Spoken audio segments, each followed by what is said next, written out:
What's going on, YouTube? It's time. It's game time.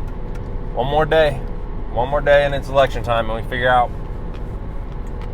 which way the cookie crumbles, I guess. I'm sticking to my original expectation and prediction that I think Trump's going to win narrowly. I think it's going to be real close. It's going to be tight. I don't know. We might not even know tomorrow. I feel like we're going to get dragged into this whole shit where it takes a week and a half to figure out who actually won, which is going to suck, but maybe we get away with not having to do that. Like I said, I think it's going to be a close one. I think he's going to just barely eke it out, and that's not going to be ideal just because the closer it is, she'll win the popular vote. If he wins the electoral college, then more and more people are pissed off about it. Ideal scenario, I guess, is somebody wins the popular vote and the electoral college, but for the Republicans, that's pretty much like that never happens. So if he wins, that's not going to happen, I don't think. If she wins, if she wins, she'll win the popular vote and the electoral college, but we'll see how close it is. I don't know. It's going to come down to the wire. That's about what I thought was going to happen the whole time. I want to know what you guys think. If you're watching this video, I don't know. Let me know your prediction, how it's going to go. Is it going to get crazy? Because I feel like it's going to get crazy. We had a little bit of craziness all last week. We're still rolling into a little bit. Nothing nutty, but normally I feel like the election day stuff is going to be wild, and then while they're trying to figure out the results is when all the craziness is going to kick up. Really the wild thing that I think is the most important is, I was listening to something, and the analogy the guy used is perfect. So, like, economically, I like talking, obviously, finances, economics on this channel. Obviously, the tie-in with politics is big. We're going to get another Fed rate cut probably later this week. But basically, whoever wins, we're going to get some guidance on where the economy is going, I think, and the removal of this uncertainty, which, like I've said before, stock market doesn't like that. They want to know the path ahead type thing. And the United States economy, like I said, this analogy this guy used was basically the ship analogy of the United States economy is the Titanic. It is the cruise ship. It's this giant machine, and we're already on a trajectory.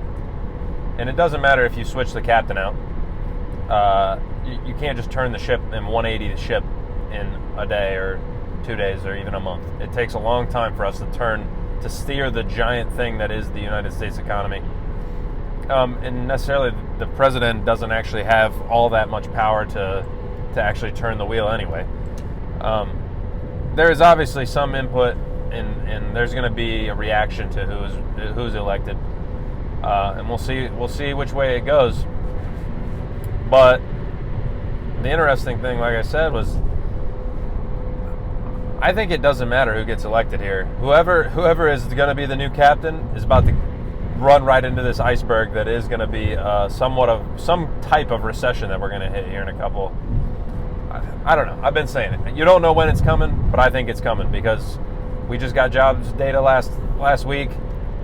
Basically, we would have lost jobs net if it wasn't for the government. So at this point, it looks like the only thing that's keeping us afloat is the government spending all types of money, which isn't very promising. That's not normally a good sign that the government is spending. I think the other stat was like we spent the federal deficit spending we've been doing, obviously COVID. I think that was all time. That's the highest. The year COVID happened. The second year of COVID was the second highest, and the third biggest deficit was this year. And there's no COVID anymore. We're not worried about COVID anymore, but we're still spending more money than we ever have, basically, besides if you want to count COVID as an outlier or whatever. If you don't, it's still the third highest. And that's because it seems like the U.S. GDP is being propped up by government spending. And it's, these numbers are, like I said, they're bullshit anyway. I think they're tweaked to make them look as best as they can. So in my mind, it's even worse than what they reported as. And so the path the ship is on is down. We're not looking good. It's not looking good, from what I can tell. And yeah, I'm just some guy talking to you on YouTube, but still. Go look for yourself. The economic data is trending down. Unemployment trending up slowly. Everything's slowing. Jobs. People are getting laid off, fired. We're not creating as many jobs, and we're spending more money than we ever have. Credit card debt, all-time high. Car loan delinquencies are blowing up. House prices are all-time highs, and your wages are not keeping up with any of it. So, overall trend, not good. That's negative in my mind. And I don't think it matters who's the president, because they're going to take over this ship that is on the way to the iceberg. We're on the way. It's already in the path. People are ringing the alarm bells and shit. But I think it's too late to steer the ship off that path. I think you're going to, at a minimum, you're going to clip it. So we're going to have some kind of pullback at least. Maybe not a full-blown recession, but everything's just getting so out of whack. You got people like Warren Buffett, basically his company, Berkshire Hathaway. He's kind of like known as like the GOAT stock guy of all time. He's super successful trader / hedge fund manager, whatever you want to call it. And their company has moved a huge chunk of their holdings, their management, into cash, because in his words, I guess, they can't find good deals, and they think basically a lot of these companies in the stock market are overvalued. And there's other big company like CEOs selling stock, or these companies are buying their stock back. I mean, it's all over the place. And the data, in my mind, that comes out of the government, for the most part, can't be trusted fully. So you're kind of taking what you can. The emotional outlook, I think, from just everyday Americans and all that is negative. People do not have a positive outlook on where we're headed.